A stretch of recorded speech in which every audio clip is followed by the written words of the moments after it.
पाठीमागच्या भागात आपण पाहिलं की हर्षवर्धनला त्याची चूक समजते. आता तेथून पुढे हर्षवर्धन, तो मिडल क्लास लोकांसोबत तुच्छ वागला होतास, ती चूक सुधारण्याचा प्रयत्न कर बाळा. हर्षवर्धन हे सगळं ऐकत आशाताई यांना घट्ट मिठी मारून एखाद्या लहान मुलाप्रमाणे रडत होता. आज पहिल्यांदा हर्षवर्धनच्या आयुष्यात पैसा हरला होता आणि नातं जिंकलं होतं. आशाताई यांनी हर्षवर्धनला रूममध्ये नेला आणि आराम करायला सांगितला. एवढ्या सगळ्या चुका करूनही हर्षवर्धनला त्यांनी माफ केलं होतं, कारण हे एक आईच करू शकत होती. थोड्या वेळात आराध्या आली. घरातलं सगळं काम आवरलं आणि ओमला घ्यायला त्याच्या ट्युशन क्लासकडे निघाले. हर्षवर्धन घराबाहेर गार्डनमध्ये कॉफी पीत बसला होता. तो आराध्याकडे एकटक बघत होता. आज त्याचं आराध्याकडे बघणं वेगळं होतं. आज तो प्रेमाने आणि आदराने तिच्याकडे बघत होता. तिचं लक्ष नव्हतं याकडे. ती ओमला आणायला जायचं म्हणून त्यातच मग्न होते. थोड्याच वेळात ती ओमला घेऊन आली. ओमचं खाणं पिणं तिने आवरलं आणि त्याला संगीत आणि वाद्य क्लासला घेऊन गेले आणि घरी आल्यावर परत रोजच्या कामात व्यस्त झाले. हर्षवर्धन हे सगळं बघत होता. त्याला आता जाणीव होती की त्याच्यामुळे आराध्याला किती त्रास आणि दुःख सहन करावे लागले होते, आणि तरीही ती शांतपणे वावरत होती. तिला घरातली काम करताना बघून हर्षवर्धनला पहिल्यांदाच त्रास झाला, कारण त्यानेच तिला सांगितलं होतं की बाहेर नोकरी करून घरातली तुला कामं करावं लागेल नोकरांबरोबर. फुकट बसून तुला आणि तुझ्या बाळाला खायला मिळणार नाही. आपली चूक समजली म्हणून हर्षवर्धनने त्याच्यापासून दुरावलेल्या त्याच्या बहिणी आणि त्यांचे पती यांची माफी मागावी म्हणून त्यांच्या घरी गेला. स्वाती आणि साहिलने माफ केलं हर्षवर्धनला, पण ज्योती आणि जयवंतने नाही, कारण आराध्याची अवस्था हर्षवर्धनमुळे किती दयनीय झाली होती हे त्या दोघांनी जवळून पाहिलं होतं. म्हणून हर्षवर्धनला माफ करणं त्यांना शक्य नव्हतं. हर्षवर्धन मात्र या सगळ्यात निराश होणार नव्हता, कारण त्याने केवढी मोठी चूक केली होती हे त्याच्या लक्षात आलं होतं. हर्षवर्धनने स्वाती, साहिल आणि ज्योती, जयवंत यांना घरी जेवायला यायचा खूप आग्रह केला. ज्योती आणि जयवंत काही केल्या तयार होत नव्हते, पण हर्षवर्धनच्या खूप आग्रहाने ते तयार झाले. ठरल्याप्रमाणे आग्रहाला मान देत सगळे आले. आराध्या आणि ओम बाहेर जायला निघाले होते. हर्षवर्धनने त्या दोघांना बाहेर जाताना पाहिलं आणि आशाताईंना म्हणाला, आई, हे दोघं कुठे निघाले आहेत? घरात एवढ्या वर्षानंतर आपण सगळे एकत्र आलो आहोत, त्यांना थांबव ना आणि आपल्याबरोबरच जेवायला सांग. यावर हर्षवर्धनला उत्तर देत आशाताई म्हणाल्या, विसरलास का हर्षवर्धन? तूच एकदा आराध्याला म्हणाला होतास ना की घरात काही कार्यक्रम असला किंवा कोणी आलं तर तू आणि तुझं बाळ घरात थांबायचं नाही, कुठेतरी बाहेर निघून जायचं, कारण तुला त्यांची लाज वाटत होती. ती मध्यमवर्गीय घरातली होती म्हणून तिला सगळे नियम लावून विसरत होतास, पण तुझ्या त्या नियमाचे पालन करता करता आराध्याला किती त्रास व्हायचा याचा तुला अंदाज नव्हता. हर्षवर्धन शांत झाला आणि मनातल्या मनात विचार करू लागला की आपण किती दुखावले आराध्याला, किती त्रास दिलाय. ज्योती आणि स्वातीने आराध्याला थांबवलं. त्यांच्या आग्रहाला मान देत आराध्याही थांबली, पण हर्षवर्धनला आवडणार नाही आपण थांबलेलं, म्हणून ती थोडी आतून घाबरलेलीच होती. जेवणाचा बेत आटोपला. हर्षवर्धनने परत एकदा सगळ्यांची हात जोडत माफी मागितली आणि आराध्याबद्दल त्याचं मत त्याने सगळ्यांना सांगितलं. आराध्या आणि हर्षवर्धन एकत्र येण्यासाठी सगळ्यांचे प्रयत्न आता सुरू झाले. हर्षवर्धनसमोर पहिलं आव्हान होतं हे ओमला विश्वासात घेऊन त्याला आपलं करून घ्यायचं, कारण हर्षवर्धन ओमसमोर आराध्याशी खूप वाईट वागत होता आणि खूप वेळा ओमबरोबरही तो वाईट वागला होता. त्यामुळे ओमच्या मनात हर्षवर्धनविषयी भीती होती, म्हणून ओमला विश्वासात घेणं महत्त्वाचं होतं. रविवार होता. ओम खेळत होता. हर्षवर्धन घरातच ऑफिसचं काम करत होता. ओमचा बॉल चुकून हर्षवर्धनच्या लॅपटॉपला लागला. ओम घाबरला आणि हर्षवर्धनला म्हणाला, सॉरी अंकल. ओमला माहीतच नव्हतं की हर्षवर्धन त्याचे वडील होते, कारण आराध्याला तसं सांगायला हर्षवर्धननेच भाग पाडलं होतं. ओमच्या तोंडून असं ऐकून हर्षवर्धन म्हणाला, बेटा, अंकल नाही, मी डॅडा आहे तुझा. हे ऐकून ओमला आश्चर्य वाटलं. तो परत एकदा हर्षवर्धनला म्हणाला, खरंच तुम्ही माझे डॅडा आहात? हर्षवर्धनने परत एकदा प्रेमाने होकारार्थी मान हलवली. हर्षवर्धन ओमला सॉरी म्हणाला. आणि आपण आता फ्रेंड्स होऊ शकतो का, असं ओमला विचारलं. ओमने आनंदात हर्षवर्धनला मिठी मारली आणि हॅलो डॅडा म्हणून बोलत राहिला. आराध्या रविवारीही जॉबला गेले होते, कारण ओमसाठी त्याला हवं ते सगळं काही तिला द्यायचं होतं. संध्याकाळी हर्षवर्धन ओमला घेऊन पार्कमध्ये गेला. नवीन खेळणी ओमसाठी घेतली. हॉटेलमध्ये जेवले. ओमला हे सगळं नको होतं. त्याला त्याचे वडील भेटले होते, त्यातच तो खूप खुश होता. पण हर्षवर्धनने आराध्याला ओमला मध्यमवर्गीय घरातल्या मुलाप्रमाणे वाढवायला सांगितलं होतं. ती चूक हर्षवर्धनला भरून काढायची होती, म्हणून हर्षवर्धन ओमसाठी हे सगळं करत होता. असेच बरेच दिवस गेले. आता ओम आणि हर्षवर्धनची चांगलीच मैत्री झाली होती.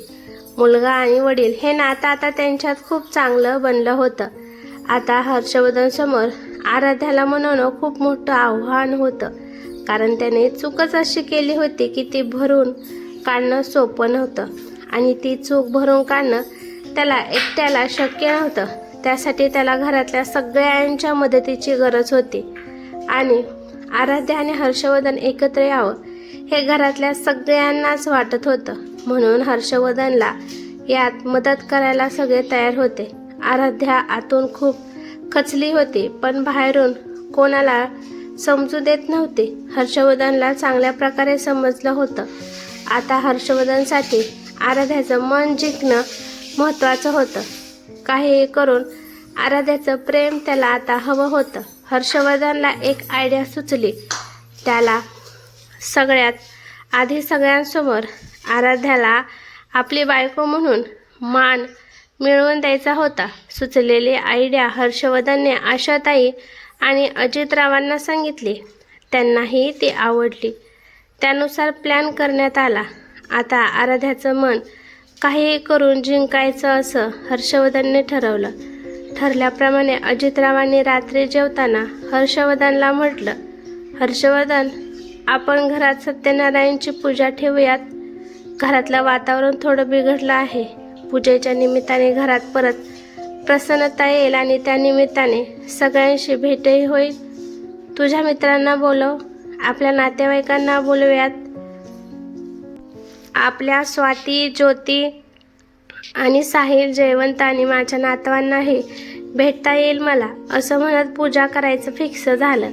महापूजेचं आयोजन करण्यात आलं. पूजेवर ठरल्याप्रमाणे आराध्या आणि हर्षवर्धनला बसायचं होतं.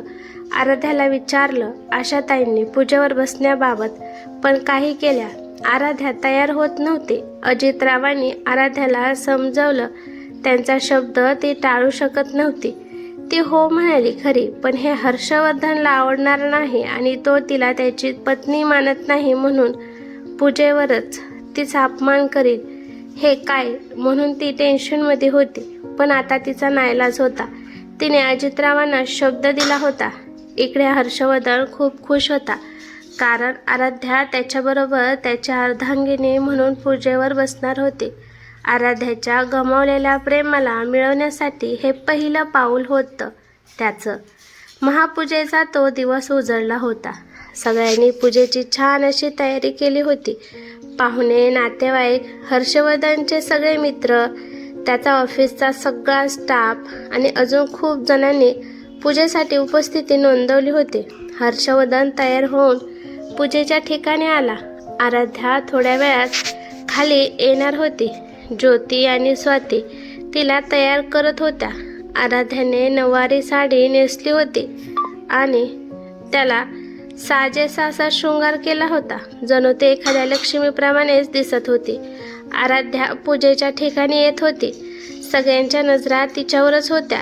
ती एवढी सुंदर दिसत होती की ती एका मुलाची आई आहे हे कोणी मान्यही केलं नसतं. हर्षवर्धन तर आ वासून तिच्याकडे बघतच होता. हर्षवर्धनचा मित्र याने थट्टेने हर्षवर्धनला धक्का देत म्हटलं, मित्रा, वहिनी तुझीच आहे रे. आम्ही गेल्यावर बघत बस त्यांना. हर्षवर्धन गालातल्या गालात हसत होता. आराध्या आणि हर्षवर्धन पूजेवर बसण्या अगोदर अजितराव आणि आशाताई यांच्या पायावर पडले. ओमने आराध्या आणि हर्षवर्धनच्या गालावर एक गोड किस केला. आराध्या आणि हर्षवर्धनने ओमला किस केला. आज पूर्ण परिवार परिपूर्ण झाला होता. आराध्या आणि हर्षवर्धन पूजेवर बसले. पूजा आरंभ झाली. पूजेसाठी आलेल्या भटजींनी पूजाविधीसाठी हर्षवर्धनच्या हाताला हात लावायला सांगितलं. तेव्हा आराध्याने अवघडल्या अवस्थेत त्याच्या हाताला हात लावला. हर्षवर्धन आतून खूप खुश होत झाला. काही का असेना पण आज सगळ्यांसमोर तो खुश होता. मध्येच तो आराध्याकडे बघत गालातल्या गालात हसत होता. आशाताईंच्या डोळ्यात नकळत पाणी आलं. अजितरावांना ते समजलं, पण त्या अश्रूचं कारण त्यांना माहीत होतं. त्यांच्या एकुलत्या एका मुलाच्या संसाराची विस्कटलेली घडी आज नीट बसत होती आणि त्यांच्या सुनेला सगळ्या अपमान त्रासापासून सुटका मिळत होती. म्हणून त्या आतून खूप खुश होत्या. ज्योती आणि स्वातीही खूप खुश होत्या. जयवंत आणि साहिल ही आनंदात होते. 5 वर्षानंतर आज घरात पूर्वीसारखं वातावरण होतं. एकंदरीत पूर्ण घर सुखाने न्हाऊन निघालं होतं. पूजा समाप्त झाली. सगळ्यांचे जेवण झाले. जेवताना नातेवाईकांना हर्षवर्धन ओमकडे बोट करत म्हणाला, हा माझा मुलगा ओम आणि ही माझी बायको आराध्या. यांच्यासाठी खास आज महापूजेचं नियोजन मी केलं आहे. आराध्या हे सगळं शांतपणे बघत होती. कधी काळी तिला आपली बायको आणि ओमला मुलगा न मानणारा हर्षवर्धन आज अभिमानाने सगळ्यांना बायको आणि मुलगा म्हणून ओळख करून देत होता. हर्षवर्धन आराध्याकडे ओढला जात होता. आकर्षणाने नाही तर प्रेमामुळे. कारण आराध्याबरोबर तो जे काही वागला होता ते आकर्षण होतं, पण आता त्याचं तिच्यावर खरंच प्रेम होतं. पूजेचा कार्यक्रम आवरला होता. संध्याकाळ होत आली होती. स्वाती आणि साहिल जायला निघाले. ज्योती आणि जयवंतही त्यांच्या पाठोपाठ निघाले. त्यांच्या डोळ्यात आज समाधान होतं. सगळ्यांनी आनंदात निरोप घेतला. आशाताई आणि अजितरावांना हर्षवर्धन म्हणाला, आई बाबा आपण बाहेर जाऊयात का कुठेतरी जेवायला? खूप दिवसांनी आज आपण एकत्र बाहेर जाऊयात. अजितरावांनी होकार देत मान हलवली. हर्षवर्धनने ओमला मांडीवर बसवत लाडात सांगितलं, बच्चा तुझ्या मम्माला सांग आज आपण बाहेर जातोय जेवायला. लवकर तयार व्हायला सांग. ओम धावतच गेला आणि आराध्याला सांगून आला. हर्षवर्धनमध्ये असा अचानक झालेला बदल बघून आराध्या दचकली होती. तो परत एकदा चांगलं वागून फसवतोय की काय असं तिला वाटत होतं. म्हणून आराध्याने आशाताईंना सांगितलं, आई मी नाही येत, उगीच हर्षवर्धनला नाही आवडणार, मी आलेली, तुम्ही जाऊन या. आशाताई तिला समजत होत्या, पण हर्षवर्धनमुळे तिने जे दुःख भोगलं होतं त्यामुळे त्याच्यावर विश्वास ठेवणं कठीण होतं तिच्यासाठी. आशाताई हर्षवर्धन जवळ गेल्या आणि आराध्या यायला तयार नाही असं सांगितलं. हर्षवर्धन आराध्याजवळ गेला आणि म्हणाला, मला माहीत आहे मी तुला खूप दुखावले. माझी चूक माफ करणे इतपत लहान नाही, पण मला माझ्या चुकीचं प्रायश्चित करण्याची एक संधी देशील का? असं म्हणत बाहेर जेवायला जाण्यासाठी तिची विनवणी केली. 5 वर्षानंतर पहिल्यांदा तो तिच्याशी इतक्या प्रेमाने बोलला होता. तरीही तिचा विश्वास बसत नव्हता. ओम तिथे आला आणि म्हणाला, चल ना ग मम्मा डॅडाबरोबर, मला पण बाहेर जायचं आहे आणि तू नाही आलीस तर मी पण येणार नाही. असं म्हणत त्याचे डोळे पाणावले. ओमचा रडवलेला चेहरा बघताच आराध्या तयार झाली. बाळाचं रडणं तिला कसं सहन झालं असतं. पूर्ण फॅमिली एकत्र जेवायला गेली. आराध्या ओमला बघून खुश होती. आशाताई आणि अजितराव आनंदात होते. सगळ्यांना खुश पाहून हर्षवर्धनही आनंदात होता. तो आराध्याला आनंदात बघण्यासाठी निमित्त शोधत असायचा. असेच आनंदात काही दिवस गेले. 5 महिन्यानंतर स्वरा परत हर्षवर्धनजवळ त्याच्या ऑफिसमध्ये पोहोचली आणि तिला परत त्याची बायको म्हणून स्वीकारण्यासाठी त्याला म्हणवू लागली. पण आता काही उपयोग नव्हता. हर्षवर्धनने डिवोर्स पेपर कधीच साईन केले होते आणि आता त्याला आराध्याशिवाय दुसऱ्या कोणाचाच विचार करायचा नव्हता. त्याने तिला स्पष्ट सांगितलं, माझी खूप मोठी चूक होती तुझ्याशी लग्न करणं. आता ती चूक मी सुधारली आहे आणि परत करणार नाही. मी आता आराध्याशिवाय दुसऱ्या कोणाचाच विचार करणार नाही, म्हणून मला विसरणं तुझ्यासाठी योग्य आहे. स्वरा रागाने आराध्याच्या घरी पोहोचली. हर्षवर्धनने विनवणी करून आराध्याला जॉब सोडायला सांगितला होता, म्हणून ती आता घरीच असायची. स्वराला अचानक आलेलं बघून आशाताई आणि आराध्या थोड्या चक्रावल्या. आशाताई म्हणाल्या, तू इथे काय करतेस ग? माझ्या मुलाला फसवलंय ते काय कमी आहे का? अजून तुला काय हवंय? चालते हो इथून. स्वरा मात्र त्यांच्याकडे दुर्लक्ष करत रागातच आराध्याजवळ आली आणि म्हणाली, तुझ्यामुळे आज हर्षवर्धन मला नाही म्हणतोय, पण याचे परिणाम तुला खूप वाईट होतील, लक्षात ठेव. तुझ्यात असं काय आहे ग की तो मला नाही म्हणतोय? तुझ्यासारख्या बायका आमच्या घरात कामाला असतात. भिकारडी कुठली? आराध्या शांतपणे ऐकत होती, पण आशाताई रागातच स्वराचा हात धरून तिला घराबाहेर काढत म्हणाल्या, तोंडाला आवर घाल, काही नको बोलूस. तू जिला बोलतेस ना ती आमची सून आहे. निघ इकडून. परत इकडे फिरकलीस तर पोलिसांच्या ताब्यात देईन. तुला समजलं का? आशाताई आणि आराध्या घरात आल्या. आशाताईने हर्षवर्धनला कॉल केला आणि स्वरा घरी आल्याचं सांगितलं. तसा हर्षवर्धनही म्हणाला, ती ऑफिसमध्ये पण आली होती आणि इथेही खूप गोंधळ घातला होता. दुसऱ्या दिवशी स्वरा तिच्या भावाला आणि आईला घेऊन हर्षवर्धनकडे त्याच्या घरी आली. स्वराला आणि तिच्या घरच्यांना बघून आशाताई, अजितराव, आराध्या, हर्षवर्धन सगळे दचकले. स्वराची आई म्हणाली, हर्षवर्धन बेटा, स्वराची चूक झाली, तिला समजून घे. लाडात वाढलेली मुलगी आहे आमची. चूक झाली तिची, म्हणून काय कोणी आपल्या बायकोला सोडून देतं का असं?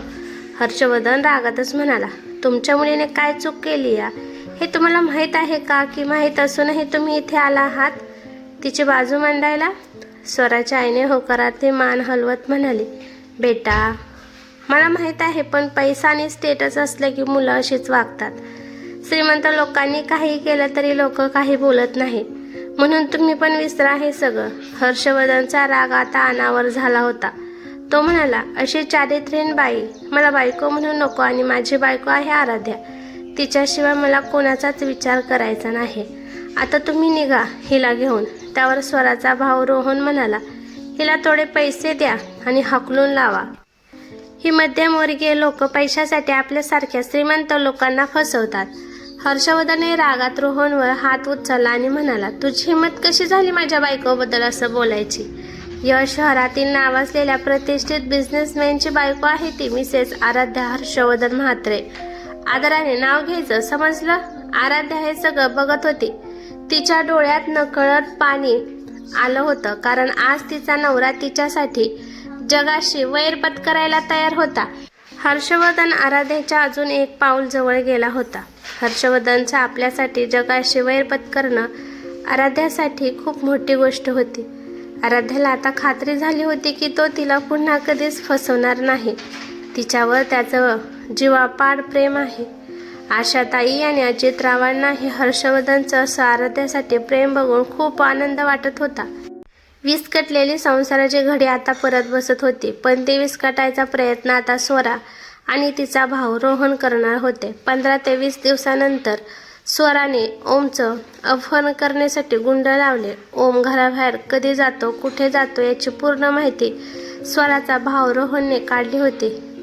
रोहन आराध्याच्या सौंदर्यावर भाळला होता. त्याच्या डोळ्यात तिच्यासाठी फक्त वासना होती, पण हे सगळं त्याने स्वरापासून लपवून ठेवलं, कारण आराध्याकडून त्याला फक्त शारीरिक सुख हवं होतं आणि त्यासाठी ओमचं अपहरण करायचं म्हणजे आराध्या नाईलाजाने तिच्या मुलासाठी रोहनची इच्छा पूर्ण करेल. म्हणून रोहनने स्वराच्या डोक्यात ओमच्या अपहरणाचा प्लॅन भरवला होता.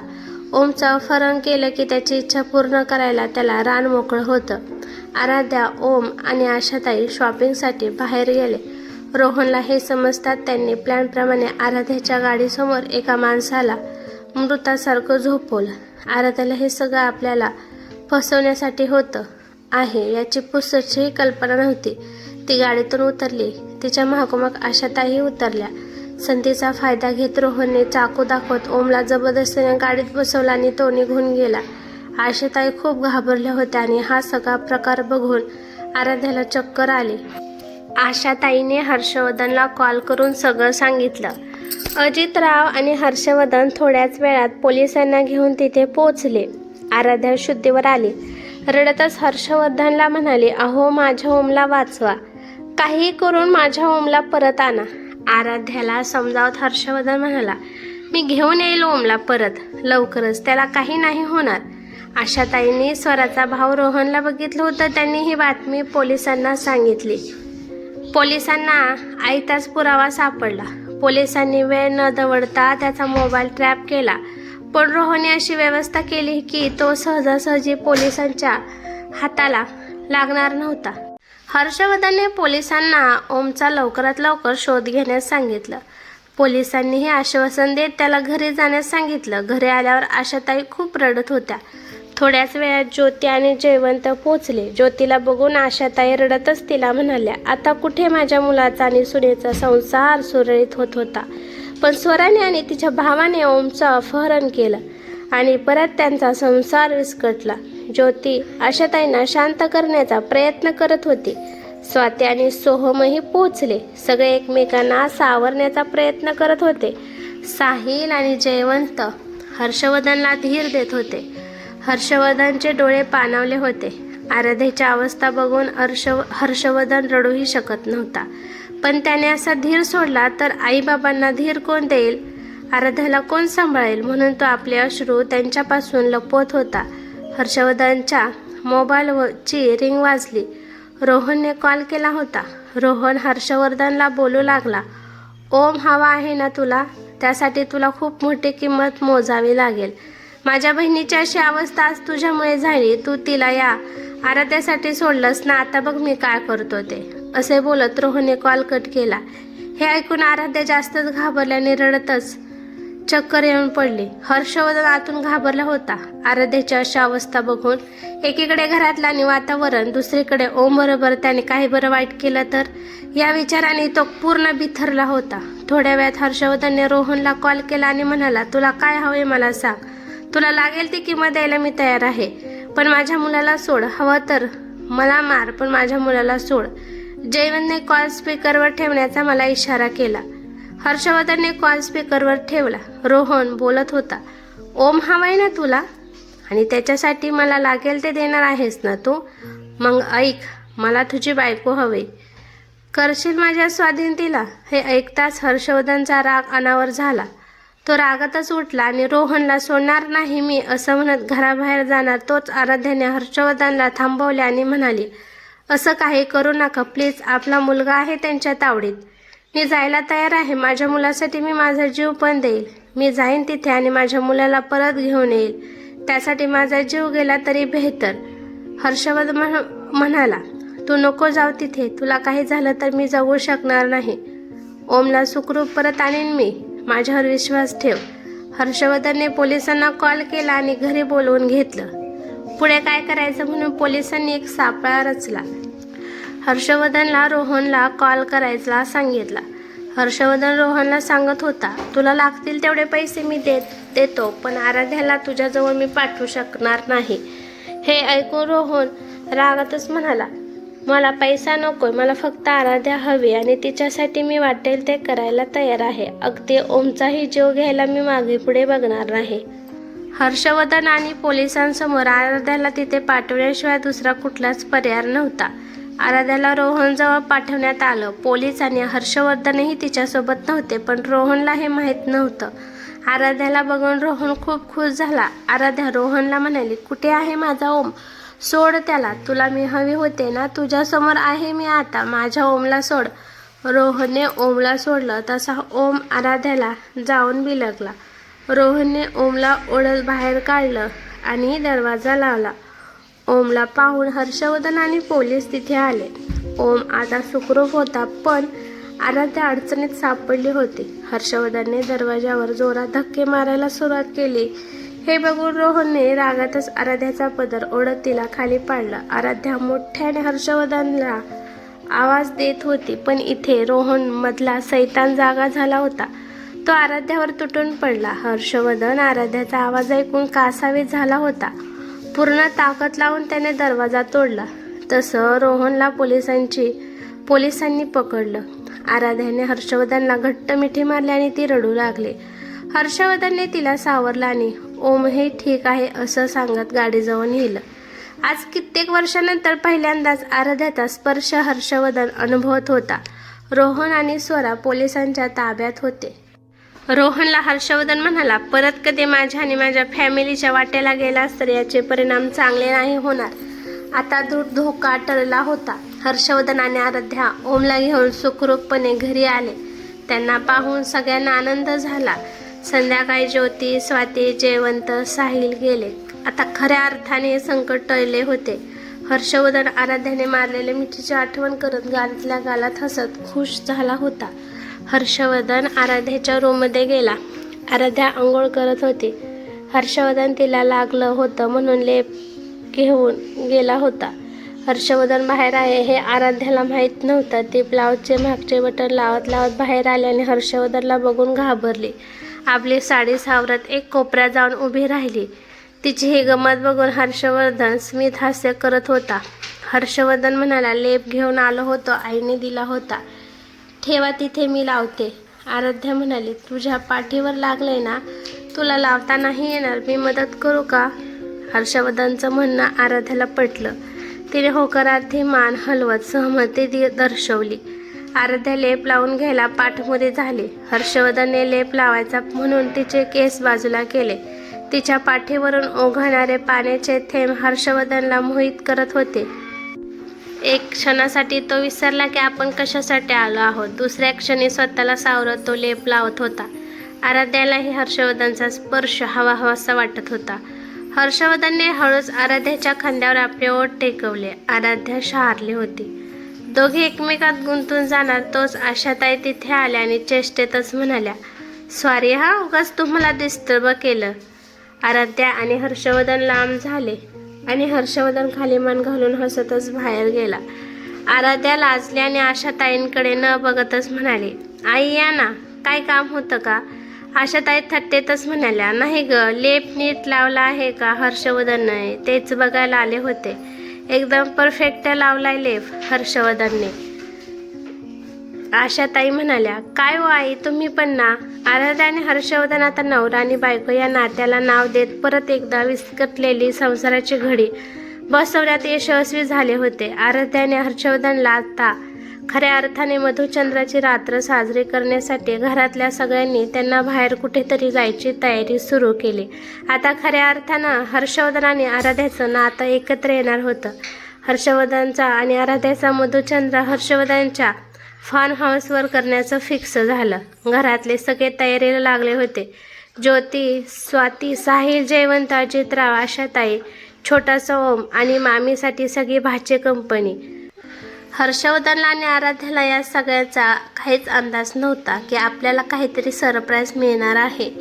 जरी हर्षवर्धन आणि आराध्यामध्ये सगळं सुरक्षित होत चाललं होतं आणि ते मनाने एकत्र आले होते, पण ते पती पत्नीप्रमाणे अजूनही जवळ आले नव्हते. कारण हर्षवर्धनला आराध्याच्या मर्जीविरुद्ध त्यांच्या नात्याला सुरुवात करायची नव्हती. मधुचंद्राचा तो दिवस उजळला, पण ज्यांच्यासाठी एवढं खास सरप्राईज ठेवलं होतं त्यांनाच याबद्दल काही कल्पना नव्हती. हर्षवर्धन सकाळी नेहमीप्रमाणे ऑफिसला गेला. आराध्याही तिच्या नेहमीच्या कामात व्यस्त होती. आशाताई आणि अजितरावही आराध्याशी नेहमीप्रमाणे वागत होते. हर्षवर्धन ऑफिसात मीटिंगमध्ये व्यस्त होता. ज्योतीचा हर्षवर्धनला कॉल आला. त्याने तो रिसिव्ह केला. तिकडून ज्योती बोलत होती. जरा घाबरलेला आवाज होता तिचा. दादा वहिनीला घेऊन आपल्या फार्म हाऊसवर लवकर ये, तुझ्याशी काहीतरी बोलायचं आहे महत्त्वाचं. जयवंतने ज्योतीकडून मोबाईल घेत हर्षवर्धनला म्हणाला, हर्षवर्धन प्लीज हा नक्की भेट. आम्ही तुझे फार्म हाऊसवर वरच्या रूममध्ये वाट बघतोय. खूप महत्त्वाचं आहे. हर्षवर्धनला थोडं टेन्शन झालं की काय काम असेल एवढं महत्त्वाचं, आणि ज्योतीचा घाबरलेला आवाज ऐकून तो जास्तच टेन्शनमध्ये आला. त्या विचारात तो कधी घरी पोहोचला हे त्यालाच कळले नाही. हर्षवर्धनला असं अचानक आलेलं बघून आराध्या गोंधळली आणि धावतच हर्षवर्धन जवळ गेली. त्या दोघांना बघून अजितराव आणि आशाताई गालातल्या गालात हसत होते. आशाताई अजितरावांना म्हणाल्या, ज्योतीने चांगलंच फसवलं दिसतंय हर्षवर्धनला.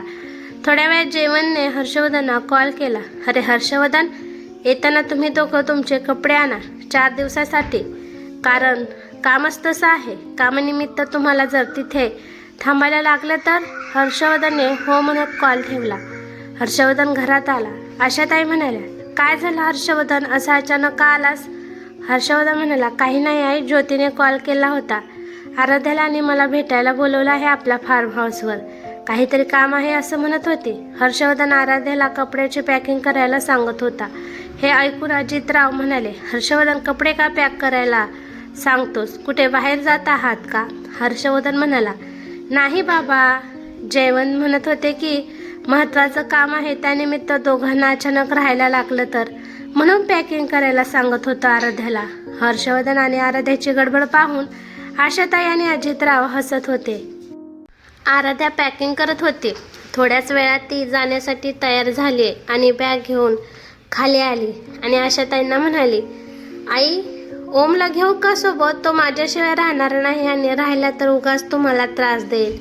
आशाताई म्हणाल्या, तुझा बिनधास्त, टेन्शन नको घेऊ, तो राहील माझ्याजवळ. तर विचार एकदा ओमला, तुला हवं असेल तर. ओम शाळेतून घरी आला.